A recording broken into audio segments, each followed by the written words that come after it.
আসসালামু আলাইকুম। মালবেরি গাছ, মালবেরি গাছে ফল ধরা একটা অন্যতম টেকনিক বা একটাই উপায় বলা যায়, সেটা হচ্ছে গাছকে এইভাবে ছাঁটাই করে দিতে হবে। দেখুন, একটি পাতাও নেই আমার গাছে। আমি এইমাত্র গাছটি এভাবে ছাঁটাই করলাম। একটু আগেই অনেক পাতা ছিল। দেখুন, এখনও এই যে লেটেক্সগুলো বের হচ্ছে। এই যে এটা হচ্ছে ন্যাচারাল লেটেক্স।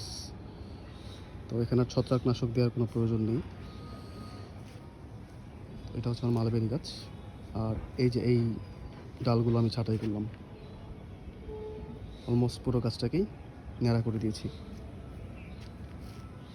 তো আশা করছি এখন নতুন ডাল বের হবে এবং প্রত্যেকটা ডালেই প্রচুর পরিমাণে মালবেরি আসবে। ধন্যবাদ।